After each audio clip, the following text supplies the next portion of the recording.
আমি বর্তমান সরকারকে 3টা পরামর্শ দিয়েছি, পাইছেন আপনারা? একটা এয়ার বেস করতে বলেছি লালমনিরহাটে, ওখানে আছে একটা এয়ারপোর্ট। আমি বলেছি এটারে সংস্কার করে এয়ারফোর্সের হাতে দিয়ে দেন, ওরা আমাদের দিকে দৃষ্টি দিবে, আমরা চিকেন নেক কেটে 7 সিস্টার আলাদা করে দিব।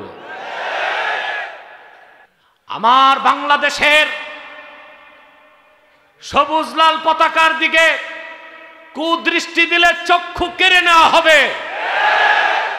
আমার স্বাধীনতায় হস্তক্ষেপ করার চেষ্টা করলে 14 কোটি মুসলমান 28 কোটি হাতে লাঠি তুলে নিবে। রাজধানী যাদের দখলে, দেশ তাদের দখলে। 16 বছর জালেমের দখলে ছিল রাজধানী, দেশ দখল করতে পারেন নাই। যেদিন এই দেশের আলেম ওলামা ছাত্র জনতা রাজধানী দখল করেছে, দেশ ছেড়ে পালাবার সময়ও খুঁজে পায় না। অবশ্য বর্তমানে শয়তানের চেলাচামুন্ডার সংখ্যা একটু কমছে, কমছে না? কমছে বলি তো ওয়াজ মাহফিলে আপাতত আর কোনো বাধা দেওয়া হচ্ছে না।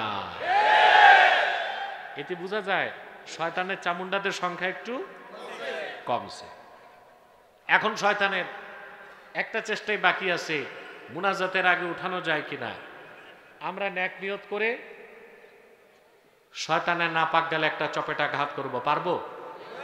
বুঝে শুনে আমরা নিয়ত করছি, কিছুক্ষণ পরে আজকের মুনাজাত করে গুনাহ মাফ করে নিষ্পাপ বেহেশতি আল্লাহওয়ালা হয়ে বাড়ি যেতে চাই। কারা কারা হাত তুলে আল্লাহ তাআলাকে দেখা।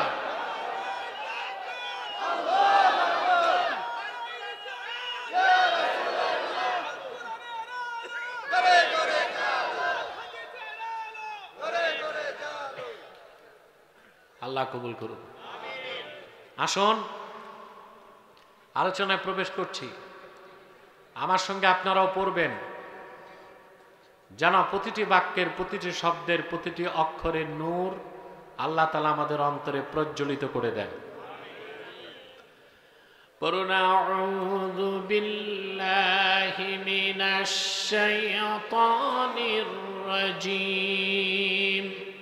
বিসমিল্লাহির রাহমানির রাহিম। قد أفلح من تزكى وذكر اسم ربه فصلى بل تؤثرون الحياة الدنيا والآخرة خير وأبقى إن هذا لفي الصحف الأولى صحف إبراهيم وموسى। আল্লাহ তাআলা বলেন, قد أفلح من تزكى, নিশ্চিত সফলতা লাভ করলো সেই যে তার হৃদয়কে পবিত্র করলো। হইল না? পুরুষের কণ্ঠে বলেন সুবহানাল্লাহ। ওয়া যাকারা ইসমা রাব্বিহ, হৃদয় পবিত্র করলো আর তার রবের নামে জিকির করলো। ফাসাল্লা, নামাজ আদায় করলো। আল্লাহ তাকে সার্টিফাইড করেছেন যে আমার এই বান্দাটা সফল হয়ে গেল। সুবহানাল্লাহ। আমরা সফলতা চাই, চাই না? মানুষ কেন, প্রত্যেকটা মানুষ সফলতা চায়। কৃষিজীবী কৃষিকাজে সফলতা চায়, ব্যবসায়ী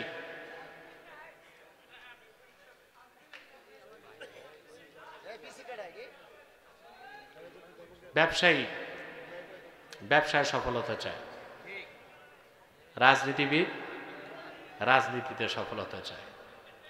মানুষ তো মানুষ, ইতর প্রাণীগুলো সফলতা চায়, ঠিক না? একটা বিড়াল গাছে উঠতে পারে না, একবার 10 বার চেষ্টা করে। মান্দার গাছ ছাড়া সব গাছে উঠতে পারে। বাবুই পাখি সুনিপুণ দক্ষতায়, শৈল্পিক ছান্দসিকতায় ঘর বানায়। বাবুই পাখি কি সুন্দর ঘর বানায়, ঝড় তুফানে মানুষের ঘরে চাল উড়ে যায়, বাবুই পাখির ঘরের কিছু হয় না। আপনি যত প্রকৌশলী আছে বাংলাদেশে, যত বিশ্ববিদ্যালয়, বুয়েট, চুয়েট, কুয়েট, রুয়েট, ডুয়েট, সব প্রকৌশলী এক জায়গায় আনলেও বাবুই পাখির ঘরের মতো শৈল্পিক ছান্দিকশিকতায় একটা ঘর বানায় দিতে পারবে না। পারবে? এই কাজে সে সফল, এই কাজে সে একটি মৌমাছির দিকে তাকায় দেখেন, বাহারি রঙের ফুল থেকে মধু সঞ্চয় করে সে মৌচাকের মধ্যে কত সুন্দর মধু জমায় দেয়। দুনিয়ার সব কেমিস্ট, রসায়নবিদকে এক জায়গায় আনলো, ফ্যাক্টরিতে এক ফোঁটা মধু বানায় দিতে পারবে না। ক্ষুদ্র মৌমাছি তার কাজে সফল। তো মানুষের সহজাত প্রবৃত্তি, সৃষ্টিগতভাবেই মানুষের ফিতরাত, সে সফলতা চায়। কি চায়? কিন্তু অধিক সংখ্যক মানুষ জানে না তার সফলতা কোন পথে, সফলতা কোন মতে। ঠিক কিনা? সফলতার পথ, আল্লাহ মানুষকে সৃষ্টি করেছেন, সফলতার পথও দেখায় দিয়েছেন। ঠিক না? আল্লাহ রাব্বুল আলামিন বলেন, ইন্না খালাকনাল ইনসানা মিন নুতফাতিন আমশাজ নাবতালিহি ফাজআলনাহু সামিআন বাসীরা ইন্না হাদাইনাহুস সাবিলা ইম্মা শাকিরাও ওয়া ইম্মা কাফুরা। আল্লাহ রাব্বুল আলামিন বলেন, আমি মানুষকে সৃষ্টি করেছি তার পিতার এবং তার মাতার বীর্যের মিশ্রণ থেকে।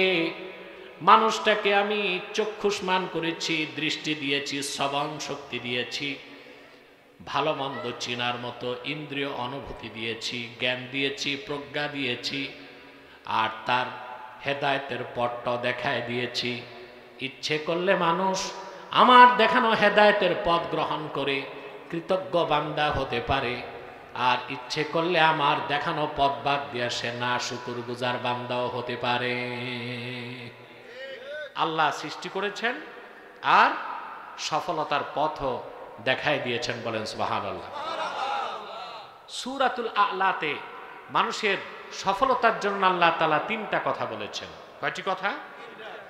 আল্লাহ রাব্বুল আলামিন বলেন, ক্বাদ আফলাহা মান তাযাক্কা ওয়া যাকারা ইসমা রাব্বিহি ফাসাল্লা। নিশ্চিত সফলতা লাভ করেছে সেই ব্যক্তি যে তার হৃদয়কে পবিত্র করলো, রবের নামে জিকির করলো, আর 5 ওয়াক্ত নামাজ আদায় করলো। বলেন সুবহানাল্লাহ। এখন প্রথম কাজ হচ্ছে হৃদয়কে পবিত্র করা। হৃদয়কে, এখন হৃদয় পবিত্র করার অর্থ কি এটা বুঝতে হবে। আমরা কথায় কথায় বলি তার মনটা ভালো না, মুখে একটা মনে আরেকটা, বলি না? বলি মন খারাপ, কলুষিত মন, কালিমাযুক্ত মন, এগুলো আমরা বলি। কিন্তু প্রকৃতপক্ষে আমরা জানি না হৃদয় কিভাবে পবিত্র হয়, হৃদয় কিভাবে অপবিত্র হয়। এই ক্ষেত্রে আমি বিশ্ববরেণ্য 3 জন মুফাসসিরের বক্তব্য আপনাদেরকে শোনাচ্ছি। এই আয়াতের ব্যাখ্যায় তারা কি বলেছেন শুনতেছেন? মনোযোগ আছে? বিশ্ববরেণ্য মুফাসসির হাফেজ জালালউদ্দিন সুয়ুতি রাহমাতুল্লাহি আলাইহি এই আয়াতের ব্যাখ্যায় লিখেন, ক্বাদ আফলাহা মান তাযাক্কা আয় মান তাহহারা কলবাহু বিল ঈমান। সেই সফলতা লাভ করলো যে ঈমানের নূর দিয়া তার অন্তর পবিত্র করে নিল। এটা হচ্ছে ইমাম সুয়ুতির ব্যাখ্যা। আরেকটা ব্যাখ্যা দিয়েছেন ইমাম ইবনে কাসির রাহমাতুল্লাহি আলাইহি। নাম শুনছেন না? আল্লামা হাফেজ ইবনে কাসির লেখেন এই আয়াতের ব্যাখ্যায়, ক্বাদ আফলাহা মান তাযাক্কা আয় ক্বাদ আফলাহা মান তাহহারা কলবাহু মিনাশ শিরকি ওয়াল কুফরি ওয়াদ দানাস। সফলতা লাভ করলো সেই ব্যক্তি যে তার হৃদয়কে পবিত্র করলো শিরক থেকে, কুফর থেকে, আর বাতিল আকীদা থেকে। আরেকজন মুফাসসিরের বক্তব্য শুনেন, আল্লামা ইমাম ফখরুদ্দিন রাজি, নাম শুনছেন? এরা হচ্ছে দুনিয়ার বিখ্যাত মুফাসসির। 700 বছর আগে, 800 বছর আগে, 600 বছর আগে কোরআন কারীমের তাফসীর করে গেছেন। প্রত্যেকেই তাফসীর করার ক্ষেত্রে তাদের তাফসীরের মুখাপেক্ষী হতেই হয়। কোরআন শরীফের ক্ষেত্রে মন গড়া বক্তব্য দেবার কোনো সুযোগ নাই। আল্লামা ফখরুদ্দিন রাজি লেখেন এই আয়াতের ব্যাখ্যায়, ইন্না মারাতিবা আমালিল মুকাল্লাফি সালাসা, আল্লাহর বান্দার আমলের 3টা স্তর।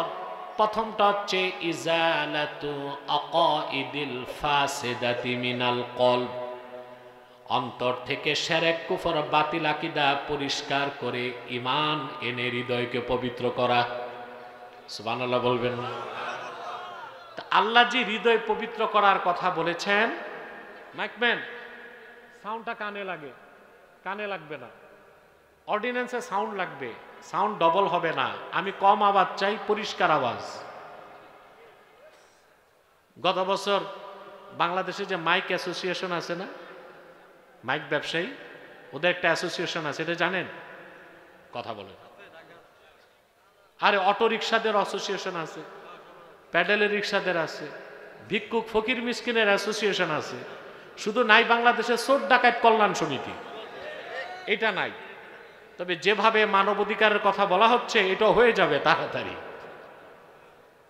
তো এখন এই মাইক অ্যাসোসিয়েশনের সহসভাপতি ফোন দিয়েছে আমার পিএসকে, যে কি ধরনের মাইক দিলে হুজুর খুশি হবে। তাই আমি বলে দিছি আমার সাউন্ড সিস্টেম হবে ক্লিন, ওখানে কোনো ইকো থাকবে না। এই যে মাইক ম্যানেরা এত বড় একটা কি আনে দেখছেন, 200 চাবি, এটা তো ও চালাইতে পারে না, ওর বাবাও জানে না। এগুলো শিখতে হয়, বিদেশে পড়াশোনা আছে। তো এগুলো এনে ওরা হারমোনিয়ামের মতো এরকম। আবার কিছু বক্তা আছে সঙ্গীত গায়, ওদের জন্য আবার ইকো লাগে। তো সাউন্ডের অবস্থা 12টা বেজে যায়। আমি বলেছি আমি কম আওয়াজ চাই, ক্লিন আওয়াজ চাই, এটাই আমার কথা। বুঝতে পারছো? কানে না লাগে, সাউন্ডটা ক্লিন হবে, ছেড়ে দিবে, ধরে রাখবে না। সম্মানিত শুধু শুনতেছেন? কয়জন মুফাসসিরের কথা শোনালাম? সুয়ুতি, ইবনে কাসির, ফখরুদ্দিন রাজি। তাদের প্রত্যেকেই একই ব্যাখ্যা করেছেন, হৃদয় তখনই পবিত্র হবে হৃদয়ে যখন ঈমান আসবে। ঈমান আসলেই হৃদয় পাক।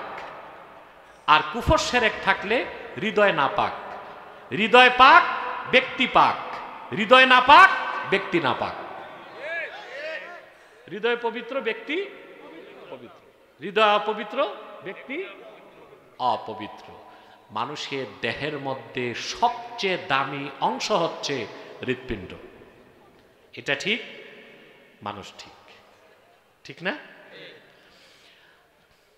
আল্লাহর হাবিব ইরশাদ করেছেন, আলা ওয়া ইন্না ফিল জাসাদি মুদগাহ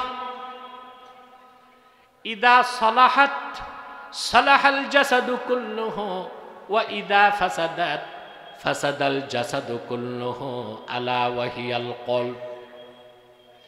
আল্লাহর হাবিব বলেছেন, সাহাবায়ে কেরাম সাবধান জেনে রেখো, মানুষের দেহের মধ্যে একটি গোশতের টুকরা আছে, ওটা যখন ভালো হয়ে যায় পুরা মানুষটা ভালো হয়ে যায়। আর সেই গোশতের টুকরা যখন বরবাদ হয়ে যায় মানুষটাও বরবাদ হয়ে যায়। সাবধান জেনে রেখো, ওই গোশতের টুকরার নাম হচ্ছে কলব। আমি বলে থাকি human body as like a state, heart is the capital of this state. মানুষের দেহটা যদি হয় একটি রাষ্ট্রের মতো, হৃদয় হচ্ছে সেই রাষ্ট্রের রাজধানীর মতো। দেহটা যদি হয় রাষ্ট্রের মতো, হৃদয় কি রাজধানীর মতো। শয়তান এটা ভালো করে জানে, এই জন্য শয়তান মানুষের নাক কান মাথা দখল করে না, দখল করে কি? ও জানে হৃদয় দখল করতে পারলে মানুষটা আমার তাবেদারি করবে। আর মানুষের হৃদয় রাজ্যে যদি আমার জায়গা না হয়, ওই মানুষটা কোনোদিনও আমার তাবেদারি করবে না। মডার্ন ওয়ার পলিসি, বর্তমান যুদ্ধনীতিও এইটা বলে, রাজধানী যাদের দখলে দেশ তাদের দখলে। 16 বছর জালেমের দখলে ছিল রাজধানী, দেশ দখল করতে পারেন নাই। যেদিন এই দেশের আলেম ওলামা ছাত্র জনতা রাজধানী দখল করেছে, দেশ ছেড়ে পালাবার সময়ও খুঁজে পায় না। পাইছে? এক কাপড়ে, বিনা মেকআপে, সেফ এক্সিট। এক একজন এক এক দিক।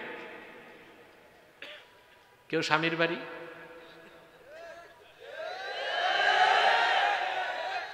কেউ শ্বশুর বাড়ি, কেউ দাদার বাড়ি, আর কেউ আটলান্টিক পাড়ি দিয়া বাপের বাড়ি। 16টা বছর দালালি করলো হিন্দুস্তানের।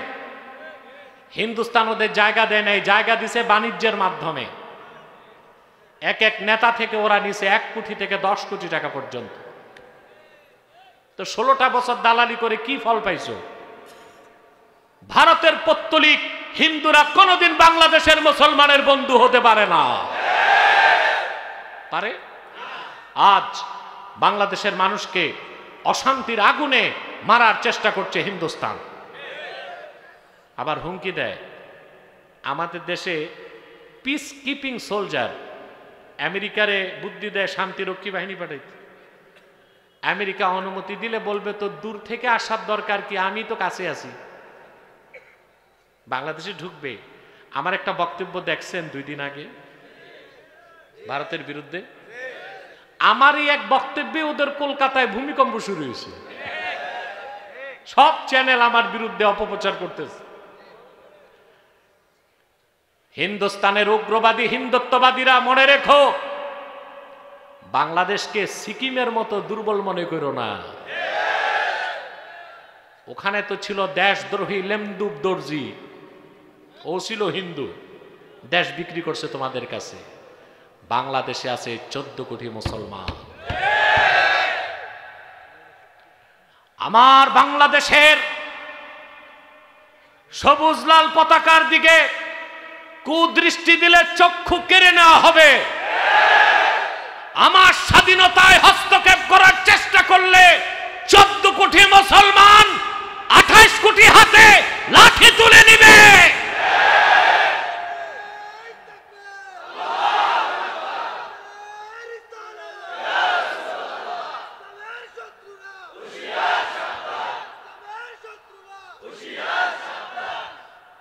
আমি বর্তমান সরকারকে 3টা পরামর্শ দিয়েছি, পাইছেন আপনারা? একটা এয়ার বেস করতে বলেছি লালমনিরহাটে। ওখানে আছে একটা এয়ারপোর্ট। আমি বলেছি এটারে সংস্কার করে এয়ারফোর্সের হাতে দিয়ে দেন। ওরা আমাদের দিকে দৃষ্টি দিবে, আমরা চিকেন নেক কেটে 7 সিস্টার আলাদা করে দিব।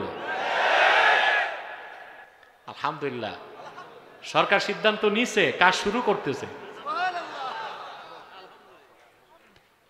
আমি বলেছি ওদের আলু পেঁয়াজ লাগবে না আমাদের। আমরা কিনি বলে ওরা বেচে, বেচে বলে ওরা খাইয়া আছে। হসপিটাল বন্ধ করছে, বাংলাদেশিদের ট্রিটমেন্ট দিবে না। এখন ডাক্তাররা এই কান্নাকাটি করতেছে, বাঙালিদের ডাকতেছে, হে দেবতারা আসুন, 10% ডিসকাউন্টে ট্রিটমেন্ট দিব। বেটা, আমাদেরটা খাইয়া বাঁচো, আবার আমাদের উপর দাদাগিরি করতে চাও, চলবে না বাংলাদেশে। এটা হাসিনার বাংলাদেশ না, এখন 14 কোটি মুসলমানের বাংলাদেশ। হিন্দুস্তানের আধিপত্যকে মেনে নেওয়া হবে না, হবে না, হবে না বাংলাদেশে।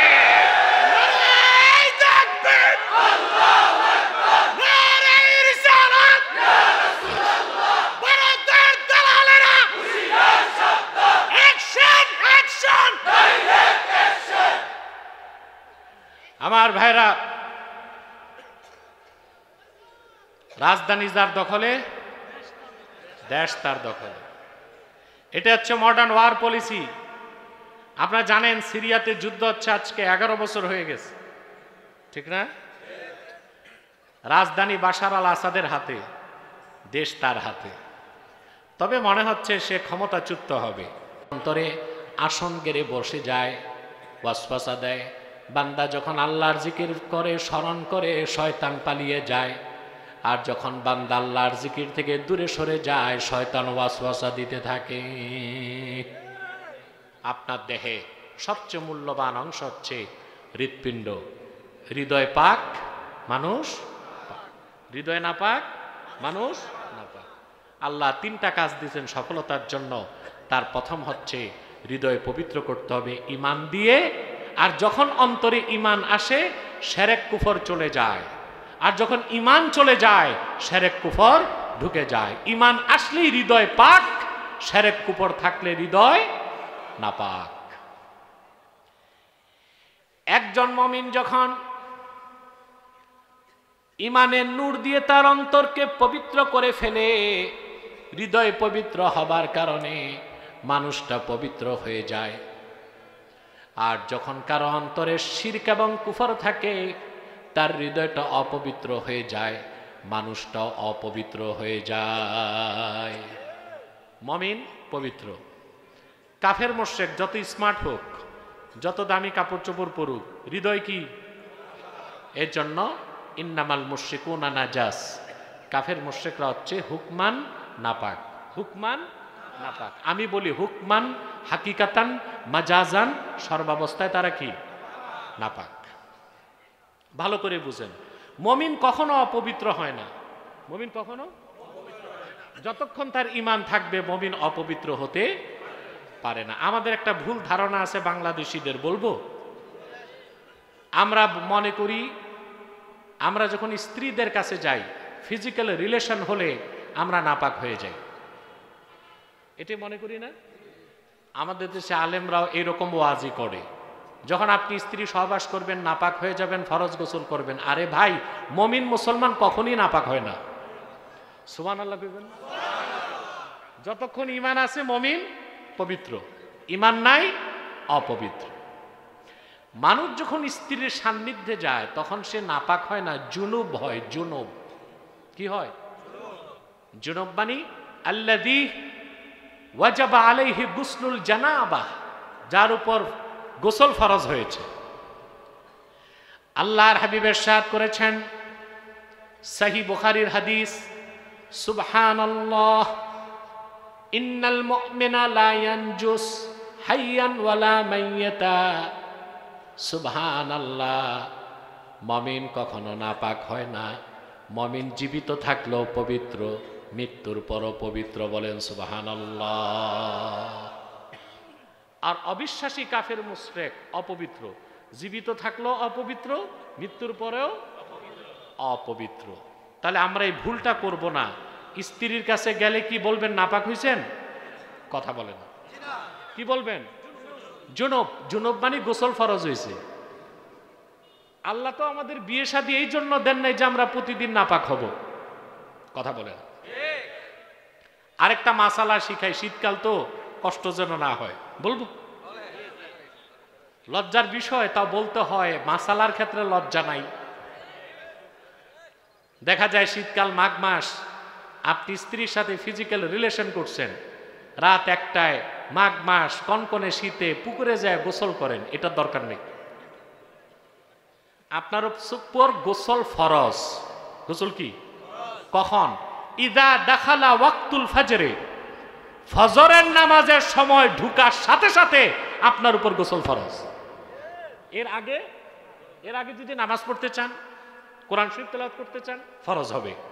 আর যদি আপনি ঘুমায় যান, আপনার কোনো গুনাহ হবে না।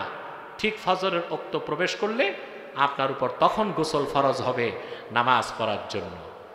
অনেকে সুফি দরবেশ, পড়া নাই লেখা নাই, শীতকালে কনকনে শীতে 12টা 1টায় পুকুরে যেয়ে গোসল করে। এইরকম কষ্ট পাওয়ার পর ভয় থেকেও 7 দিন স্ত্রীর কাছে যাবে না। ইসলাম খুব সহজ, খুব সুবহানাল্লাহি বিহামদি। কথা বুঝতেছেন?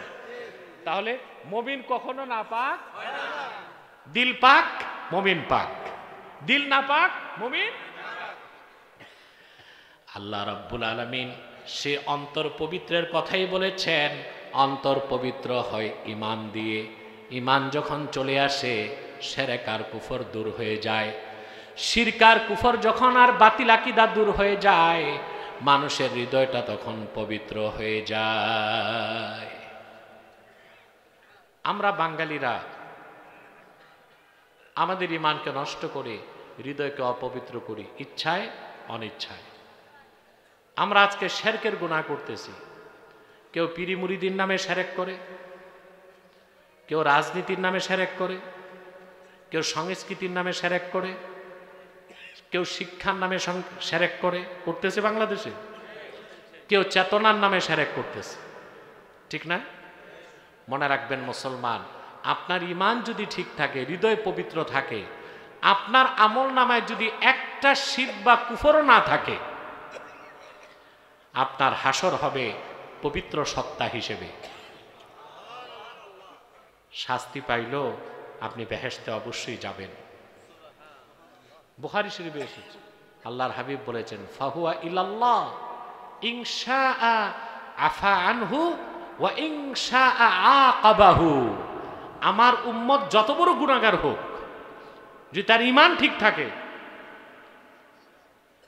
ইচ্ছে করলে আল্লাহ বিনা তওবাতে তার মৃত্যু হলো মাফ করে দিতে পারেন, ইচ্ছে করলে আল্লাহ শাস্তি দিবেন, তবে অবশ্যই জান্নাত দিবেন। সুবহানাল্লাহ। কিন্তু আল্লাহ রাব্বুল আলামিন স্পষ্ট জানাই দিয়েছেন, কোন ব্যক্তি যদি শিরকের গুনাহ করে, কুফরির গুনাহ করে, আল্লাহ রাব্বুল আলামিন কোনদিন সে বান্দাকে মাফ করবেন না। আল্লাহ বলেন, ইন্নাল্লাহা লা ইয়াগফিরু আন ইউশরাকা বিহি ওয়া ইয়াগফিরু মা দুনা যালিকা লিমান ইয়াশা। নিশ্চয় আল্লাহ রাব্বুল আলামিন যদি কেউ শিরকের গুনাহ করে, তারে কোনোদিনও মাফ করবেন না। এছাড়া বান্দা যত বড় গুনাহ করুক, যদি শিরক আর কুফর না করে, যত বড় গুনাহ করুক, আল্লাহ পাক ইচ্ছে করলে তারে মাফ করে দিবেন। সুবহানাল্লাহ। রাসূল করিম সাল্লাল্লাহু আলাইহি ওয়াসাল্লামের একজন সাহাবী ছিলেন হযরতে ওয়াহশী। কি নাম? ঘুমাচ্ছেন? দেখি দেখি কে কে ঘুমান, হাত উঠান। বাহ, এত আনকনসার্ন শ্রোতা, এর আমি কি ওয়াজ শোনাবো? আর 10 মিনিট, একটা মানুষও মাথা টানার বানা। আমরা সম্মিলিতভাবে মুনাজাত করে গুনাহ মাফ করে তাওবা করে বাড়ি যেতে চাই। ঠিক আছে? ওয়াহশী আল্লাহর হাবিবের আপন চাচা আমির হামজাকে অহুদ ময়দানে শহীদ করেছিল। জানেন না আপনারা? কথা বলেন। ইবনু হিশাম তার লিখিত সিরাতের কিতাবে লেখেন, হযরত ওয়াহশী নিজেই বলেছেন, অহুদ ময়দানে আমি গিয়েছিলাম, আল্লাহর হাবিবের আপন চাচা আমির হামজাকে আমি বর্ষা দিয়ে আঘাত করলাম। আমির হামজার দেহটা অহুদ ময়দানে লুটিয়ে পড়ল। আবু জেহেলের স্ত্রী হিংস্র, নষ্টা ভ্রষ্টা হেন্দা হযরত আমির হামজা রাদিয়াল্লাহু তাআলা আনহুর সিনা মোবারকটা চীর্ণ করে কাঁচা কলিজা বের করে চর্বণ করেছে। ওনার নাক কান কেটে মালা পরিধান করে উল্লাস করেছে। আল্লাহর হাবিব সাল্লাল্লাহু আলাইহি ওয়াসাল্লাম উহুদ ময়দানে তার চাচার এই দৃশ্য দেখেছিলেন। কোনদিন আল্লাহর হাবিব তা ভুলতে পারেন নাই। ওয়াহশী বলেন, মক্কা যখন বিজয় হয়ে গেল, মক্কা ছেড়ে আমি পালিয়ে যাচ্ছি। লোকেরা আমাকে বলল, ওয়াহশী আইনা তুরিদ, কোথায় যাও? ওয়াহশী বললেন, মক্কা ছেড়ে পালায় যাচ্ছে, কারণ দলে দলে লোক মুসলমান হয়ে যাচ্ছে। আল্লাহর হাবিব সবাইরে মাফ করবেন, আমি তো মাফ পাবো না। আমি ওনার আপন চাচাকে নির্মমভাবে হত্যা করেছি। মক্কা মুকাররমার লোকেরা বলল, রে ওয়াহশী, চিন্তা করো না, ভয় পেও না, একটিবার রাহমাতুল লিল আলামিনের কদমে চলে যাও, তোমার মতো ওয়াহশীকে মুহূর্তেই তিনি ক্ষমা করে দিতে পারেন। ওয়াহশী বলেন, ভয় আর শঙ্কা নিয়ে আমি আল্লাহর হাবিবের কদমের সামনে দাঁড়ায় গেলাম। আল্লাহর হাবিব বললেন, কে তুমি? আমি বললাম, আমি ওয়াহশী। আল্লাহর হাবিব বললেন, কোন ওয়াহশী? আমার চাচার হত্যাকারী নাকি? আমি বললাম, ইয়া রাসূলুল্লাহ, আমি সেই নরাদম হত্যাকারী এসেছি ক্ষমা চাইতে, মুসলমান হতে। আল্লাহর হাবিব বললেন, যেহেতু তুমি ক্ষমা চাইতে এসেছ, ক্ষমাও করে দিব, দিনের কালেমা পড়ায় মুসলমানও বানায় দিব। সুযোগ পেয়ে ওয়াহশী বললেন, ইয়া রাসূলুল্লাহ, ইয়া হাবিবাল্লাহ, লা উসলিমু হাত্তা আসমা কালামাল্লাহ। আমি ক্ষমা চাইতে এসেছি, ততক্ষণ আমি মুসলমান হব না যতক্ষণ না আমি ঈমান আনলে আল্লাহ আমারে মাফ করবেন, ওহির মাধ্যমে আল্লাহ জানায় না দিবেন। সঙ্গে সঙ্গে ওয়াহি নাজিল হয়ে গেল। আল্লাহ পাক ঘোষণা করলেন, والذين لا يدعون مع الله إلها آخر ولا يقتلون النفس التي حرم الله إلا بالحق ولا يزنون। আর মানুষদের মধ্যে যারা আল্লাহর সঙ্গে অন্য কাউকে ইলাহা বলে ডাকবে না, অন্যায়ভাবে মানুষ হত্যা করবে না, জেনা করবে না, আল্লাহ তাদের মাফ করে দিবেন। আর এই কাজগুলো যারা করবে আল্লাহ তাদেরকে কঠিন শাস্তি দিবেন। ওয়াহশী বললেন, ইয়া রাসূলুল্লাহ, ইয়া হাবিবাল্লাহ, ইন্নী আশরাকতু বিল্লাহ ওয়া কাতালতুন নাফসাল্লাতী হারামাল্লাহু ইল্লা বিল হাক্কি ওয়া জানাইতু। আমি তো শিরক করেছি, কুফর করেছি, আপনার চাচা আমির হামজাকে অন্যায়ভাবে শহীদ করেছি, জীবনে কতবার গুনাহ করেছি আমার হিসাব নাই, জানা করেছি আমার হিসাব নাই, তাইলে আমি মুসলমান হয়ে লাভ কি? মাফ তো পাবো না। আবার আয়াত নাজিল হয়ে গেল, সুবহানাল্লাহ বলবেন। আল্লাহ পাক ঘোষণা করলেন, ইল্লা মান তাবা ওয়া আমানা ওয়া আমিলা আমালান সালিহান ফাউলাইকা ইউবাদদিলুল্লাহু সাইয়্যাতিহিম হাসানাত ওয়া কানাল্লাহু গফুরার রহিমা। আল্লাহ রাব্বুল আলামিন ঘোষণা করে দিলেন, তবে মানুষদের মধ্যে যারা তওবা করে ঈমান এনে হৃদয়কে পবিত্র করে নিবে, সুবহানাল্লাহ বলবেন না?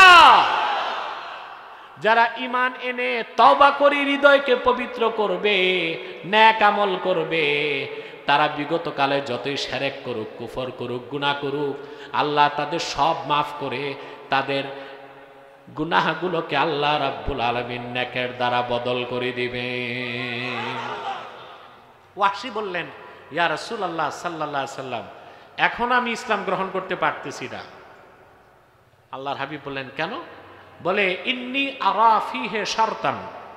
আল্লাহ তো এখানে শর্ত দিয়েছেন, ঈমান আনবো, আবার নেক আমল করতে বলছেন আল্লাহ। আমি ঈমান আনবো, শিরক কুফর ছাড়বো, তবে নেক আমল করার কোনো ভরসা আমার নাই। আবার আল্লাহর পক্ষ থেকে আয়াত নাজিল হয়ে গেল, ইন্নাল্লাহা লা ইয়াগফিরু আন ইউশরাকা বিহি ওয়া ইয়াগফিরু মা দুনা যালিকা লিমান ইয়াশা। আল্লাহ ঘোষণা করে দিলেন, নিশ্চয়ই যে ব্যক্তি আল্লাহর সঙ্গে অন্য কাউকে শরীক করবে না, তার মানে শিরকের গুনাহ, কুফরির গুনাহ করবে না, এছাড়া সে যত বড় গুনাহগার হোক, আল্লাহ ইচ্ছে করলে যাকে ইচ্ছা তারে মাফ করে জান্নাত দিয়ে দিবে। ওয়াহশী বললেন, ইয়া রাসূলুল্লাহ সাল্লাল্লাহু আলাইহি সাল্লাম, এখনো মুসলমান হইতে পারতেছি না। আল্লাহর হাবিব বললেন, কেন? তিনি বললেন, আল্লাহ তো বলেছেন ইয়াগফিরু লিমান ইয়াশা, সবাইরে মাফ করবেন, এটা আল্লাহ বলেন না। যাকে খুশি, যাকে চান তারে মাফ করবেন। আল্লাহ যদি আমার ক্ষেত্রে না চান, আরে মুসলমান সুবহানাল্লাহ কও,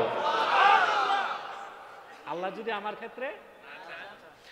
এবার চলে আসলো চূড়ান্ত সিদ্ধান্ত, উম্মতে মুহাম্মাদি কান পেতে শুনে নাও। আল্লাহ ঘোষণা করলেন, কুল ইয়া ইবাদিয়াল্লাযীনা আসরাফু আলা আনফুসিহিম লা তাকনাতু মির রাহমাতিল্লাহ ইন্নাল্লাহা ইয়াগফিরুদ الذنوب جميعا إنه هو الغفور الرحيم আল্লাহ ডাক দিয়ে বললেন, প্রিয় হাবিব মুহাম্মদ সাল্লাল্লাহু আলাইহি ওয়াসাল্লাম, আপনি উম্মতকে ডাক দিয়ে বলুন, হে আমার বান্দারা, তোমরা যারা নিজেদের উপর জুলুম করেছো, শুনে রাখো, নিরাশ হবার কিচ্ছু নাই। যদি আমলনামায় শিরক কুফর না থাকে, আল্লাহ তাআলা সব কিছু মাফ করে দিবেন, তিনি গফুরুর রহিম। এবার ওয়াহশী বললেন, হাতি ইয়াদাক উবাইউকা ইয়া রাসূলুল্লাহ, আয় আল্লাহর রাসূল, আপনার নূরের হাতটা বাড়ায় দেন, আর দেরি করতে চাই না, এক্ষুনি আমি আপনার দিনের কালেমা পড়ে মুসলমান হয়ে যেতে চাই। ওয়াহশী মুসলমান হয়ে গেলেন। মুদ্রা কথা হচ্ছে, আপনার হৃদয় যতক্ষণ ঈমান থাকবে আপনি পবিত্র, গুনাহ করলে গুনাহগার, কিন্তু আপনি অপবিত্র হবেন না।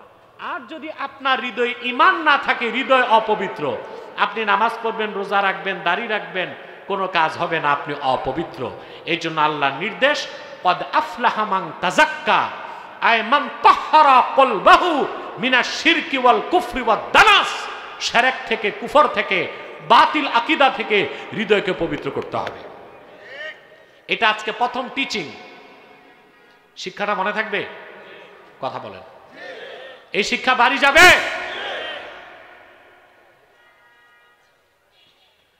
থোতায় কয়খান দাড়ি, মাথায় একখান টুপি, 2-4 রাকাত নামাজ পড়েই আমরা ভাবি সফল হয়ে গেছি। ঈমান এনে হৃদয়কে পবিত্র করতে হবে, শিরক কুফর বাতিল আকীদা বের করতে হবে। 2 নাম্বার, ওয়া যাকার আসমা রাব্বিহ, রবের নামে জিকির করলো। এটা কি? এটা ইমাম রাজি লিখেছেন, ইস্তিহদারু মা'রিফাতিল্লাহি আযজা ওয়া জাল্লা ফিল কলব। ঈমান আনার পরে সর্বাবস্থায় হৃদয়ে আল্লাহ স্মরণ, জিকির থাকতে হবে। আমরা জিকির বুঝি না, পীরের মুরিদ হই, সকাল সন্ধ্যা জিকির করি, সকালে একটু জিকির, বিকালে একটু জিকির, আর সারাদিন সুদ খাই, ঘুষ খাই, পরের সম্পদ মেরে খাই, পাল্লায় ওজনে কম দেই, ভাই ভাইয়ের হক আদায় করি না। আল্লাহ এইরকম জিকির চান না। চান? এগুলো আছে আপনাদের দেশে? সুদ নাই, ঘুষ নাই, দুর্নীতি নাই। বাংলাদেশের চেয়ে দুর্নীতিগ্রস্ত দেশ পৃথিবীতে নাই। আফ্রিকাতেও এরকম দুর্নীতিগ্রস্ত দেশ নাই যারা না খেয়ে থাকে। আছে? বাংলাদেশ এতটা top most corrupted state in the world, পৃথিবীর সবচেয়ে দুর্নীতিতে চ্যাম্পিয়ন হওয়া। ইন্না তারিকাস সালাতি আকবাহু মিন মুদমিনিল খামরে ওয়াল কাতিলি ওয়াস সারিকি ওয়াজ জানি।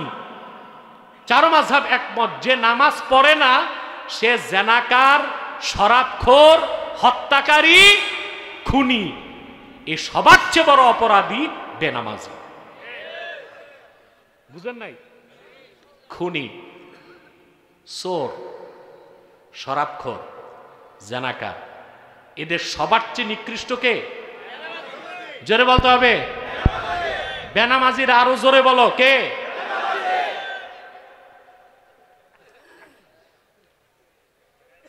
তা নামাজ ছাড়া যাবে? সফলতার জন্য 5 ওয়াক্ত নামাজ পড়তেই হবে। আমরা কি ওয়াদা করতে পারি? যারা নামাজ পড়ি না ওয়াদা করতে পারি? হাত তুলে দেখান আল্লাহকে, ইয়া আল্লাহ, আজ হতে 1 ওয়াক্ত নামাজ তরক করব না। যদি শয়তানের প্ররোচনায় নামাজ ছুটে যায়, তাৎক্ষণিক তওবা করে কাজা হিসেবে নামাজ আদায় করব। এরপর আল্লাহ তাআলা বলেন, বাল তু'থিরুনাল হায়াতাদ দুনিয়া ওয়াল আখিরাতু খায়রুন ওয়া আবকা। পৃথিবীর মানুষেরা তোমরা বরং দুনিয়ার জীবনকে প্রাধান্য দিচ্ছ, অথচ আখিরাতটাই উত্তম এবং স্থায়ী। বলেন সুবহানাল্লাহ। এর মানে কি আমরা যারা মুমিন মুসলমান, আলেম ওলামা, পীর মাশায়েখ দুনিয়া বাদ দিয়া দিব নাকি? না, আমরা দুনিয়াকে গ্রহণ করব, আখেরাতকে প্রাধান্য দিব। আর কাফের মুশরিক বিপরীত, তারা আখেরাতকে বাদ দেয়, দুনিয়াকে প্রাধান্য দেয়। আল্লাহ তাদের ব্যাপারে বলেন, الذين يستحبون الحياة الدنيا على الآخرة ويصدون عن سبيل الله ويبغونها عوجا أولئك في ضلال بعيد। যারা মুসলিম কাফের তারা সব সময় দুনিয়ার আখেরাতের উপর দুনিয়াকে প্রাধান্য দেয়। এখন একটু রাজনীতির আলাপ করতে হয়, করব সংক্ষেপে। আমিও রাজনীতি বিশ্বাস করি, প্রচলিত রাজনীতি না, ইমাম হোসেনের খেলাফতের রাজনীতি বিশ্বাস করি। রাজনীতি যে ইসলামী রাজনীতি যে বিশ্বাস করবে না তাকে মুসলমান বলার সুযোগ নাই। সমস্ত ইমাম একমত, সিয়াসাতুল ইসলামিয়া জুজউল ইসলাম আল্লাযী লা ইয়াতাজাজ্জাউ। ইসলামী রাজনীতি ইসলামের অংশ, ইসলাম থেকে ইসলামী রাজনীতিকে আলাদা করার সুযোগ নাই। অথচ আমাদের দেশে একদল বুদ্ধিজীবী আছে যারা ইসলামী রাজনীতির কথা বললেই বলে এটা তো পলিটিক্যাল ইসলাম, বলে না? জিহাদের কথা বললে বলে এটা তো রেডিক্যাল ইসলাম। আর মসজিদে আর খানকায় বসে তসবিহ জপলে বলে এইটা ঠিক, এটা সুফিবাদী ইসলাম। ঠিক না? ইসলামকে ভাগ করা যায় না। ইসলামী রাজনীতি পরিপূর্ণ ইসলাম নয়, পরিপূর্ণ ইসলামের অংশ। জিহাদ ফি সাবিলিল্লাহ পরিপূর্ণ ইসলাম নয়, পরিপূর্ণ ইসলামের অংশ। তরিকত, তাসাউফ, ইলমে মারিফাত পরিপূর্ণ ইসলাম নয়, পরিপূর্ণ ইসলামের অংশ। তাহলে প্রতিটা মুসলমান কোরআন সুন্নাহর রাজনীতি বিশ্বাস করবে, সবাইকে বিশ্বাস করা ফরজ, আর কেউ কেউ করবে সেটা ফরজে কিফায়া। ঠিক না?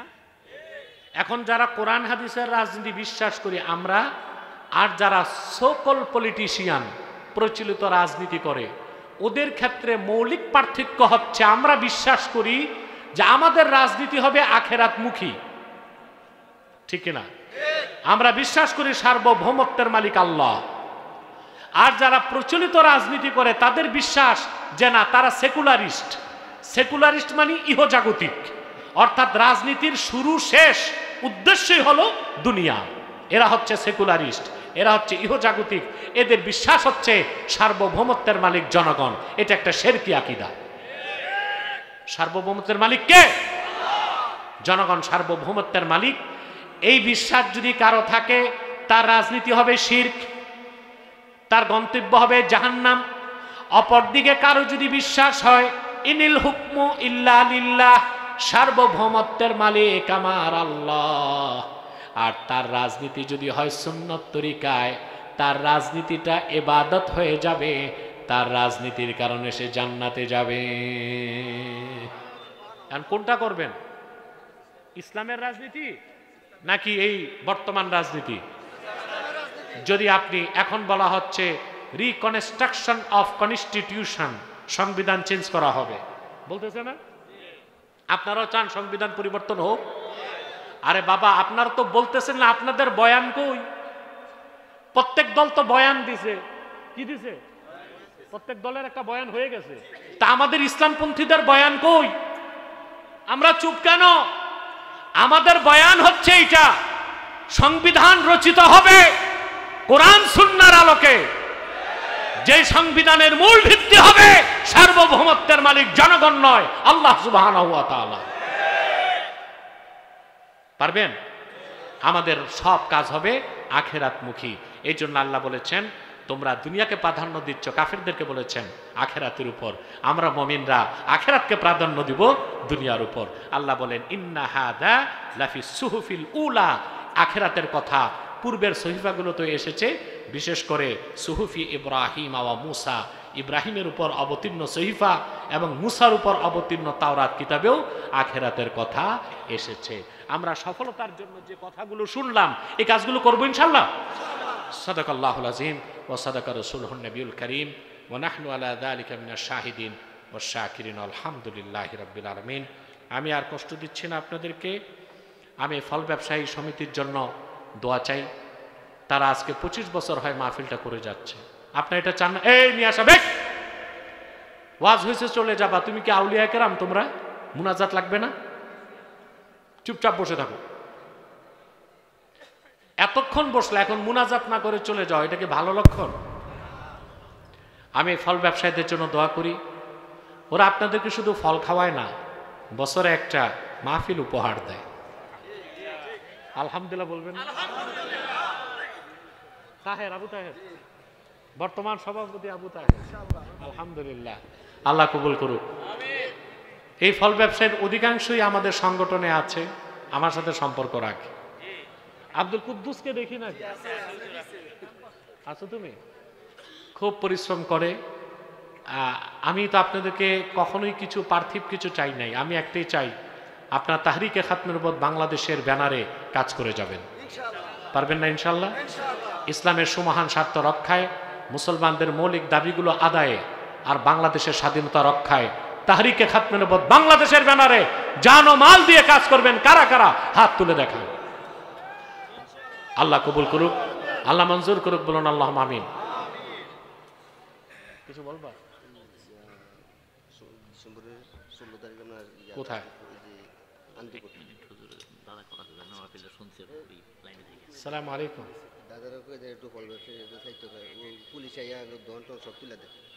আচ্ছা আচ্ছা, আপনি পুরাই বসে বসে শুনলেন? আলহামদুলিল্লাহ। জি, আল্লাহ কবুল করুন।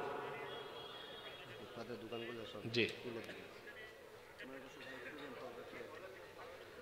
রাইট রাইট, জি জি জি,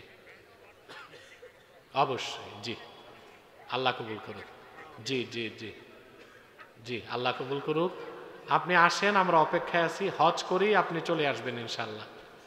জি, আল্লাহ কবুল করুন। ফি আমানিল্লাহ। সবাইকে নিয়েই দোয়া করবো আপনার জন্য। জি, আসসালামু আলাইকুম। আমাদের আলহামদুলিল্লাহ সাবেক প্রতিমন্ত্রী, পাঁচবারের নির্বাচিত এমপি জনাব মুফাজ্জল হোসেন কায়কোবার সাহেব আবার ফোন করছেন। উনি পুরা আলোচনাটাই কাতারে বসে বসে দেখছেন, শুনছেন। উনি বলেছেন সার্বভৌমত্বের মেয়েক আল্লাহ তাআলা সংবিধানে এটা থাকবে, এটা আমার হৃদয়ে লেগেছে। আমরা যেন দোয়া করি আল্লাহ যেন আমাদের এই আশাটা পূরণ করেন। আসুন, আগামী 16ই ডিসেম্বর কোথায় আসতেছি? হায়দ্রাবাদ আসতেছি। দিনের বেলা বাদে জোহর। আপনারা যদি পারেন যাবেন ইনশাল্লাহ। 16ই ডিসেম্বর আর 21শে ডিসেম্বর এটা রাতে 60 শালা দরবার শরীফে আসবো ইনশাল্লাহ। আর 15ই ডিসেম্বর রাতে রামচন্দ্রপুর বাজারে। আর ফেব্রুয়ারি মাসের 28 তারিখ গোকুলনগরে। 18 তারিখ। এক ভাই প্রশ্ন করেছেন, যে ব্যক্তি পায়ে হেঁটে মসজিদে আসতে পারে সেই ব্যক্তির জন্য চেয়ারে বসে নামাজ পড়া জায়েজ আছে কি? নামাজ হবে কিনা? দেখেন ভাই, হাঁটতে পারা আর পা ফোল্ডিং করা পার্থক্য আছে। অনেক লোক 10 কিলো হাঁটতে পারে কিন্তু পা ভাঙতে পারে না, বুঝেন নাই? এখন কেউ যদি পা ভাঙতে না পারে, পা ভেঙে উচিত তো হচ্ছে মসজিদের ফ্লোরে 4 ঝানু বসে নামাজ পড়বে, রুকু সাজদা ইশারায় করবে। এখন অনেকের পায়ে এমন সমস্যা, পা ভাঙতেও পারে না, ওই ব্যক্তি চেয়ারে বসে নামাজ পড়তে পারবে, কোনো সমস্যা নাই। তবে চেয়ারটা মাঝখানে না রেখে এক সাইডে রাখবে। যে ব্যক্তি ধূমপান করতেছে এমন অবস্থায় সে ব্যক্তিকে সালাম দেওয়া যাবে কিনা? তা আপনি আল্লাহ বুজুর্গ মানুষগুলো বাদ দিয়া ওই সুরুট খোররে সালাম দেওয়ার দরকার। আপনার উদ্দেশ্য ভালো না। আপনার উদ্দেশ্য যারা হম্বি তম্বি করে, এলাকার মাস্তান, সব তো সুরুট খায়, সালাম না দিলেই তো কোনি দিবে, দিবেন না। যখন ধূমপান করে ওরে সালাম দিবেন, ও যে ওয়ালাইকুম সালাম বলবে, কবুল হবে? নামাজের সামনে দিয়ে গেলে কি গুনাহ হয় বা কি করতে হবে? অবশ্যই নামাজের সামনে দিয়ে যাবেন না। হাদিস শরীফে এসেছে, কোনো ব্যক্তি যদি জানতো নামাজের সামনে দিয়ে গেলে কি গুনাহ, 40 বছর সে দাঁড়ায় অপেক্ষা করত। এই কাজ করবেন না। যদি হয় আল্লাহর কাছে তওবা নাসুহা করে নেবেন। আসুন, হ্যাঁ, মুরাদনগর উপজেলা সাইবার টিম কাজ করতেছে, ওদের জন্য দোয়া করবেন। মুরাদনগর এবং বাঙ্গরার যারা এসেছে আমাদের তাহরিকে খাতমুল উম্মত বাংলাদেশ মুরাদনগর শাখা কমিটি, বাঙ্গরার শাখা কমিটি, তাদের সবার জন্য দোয়া করবেন। আল্লাহ কবুল করুক, মঞ্জুর করুক। আমার কিতাবগুলো এসেছে, স্টেজে দুইটা এসেছে। নির্বাচিত তাফসির প্রথম খণ্ড সূরা ফাতিহার তাফসির নিয়ে যাবেন। নির্বাচিত তাফসির দ্বিতীয় খণ্ড সূরা ইখলাস, সূরা ইনশিরাহের তাফসির নিয়ে যাবেন। আসুন আমরা একটু সালাত ও সালাম পরে দোয়া করি মহব্বতে। সাল্লাল্লাহু আলা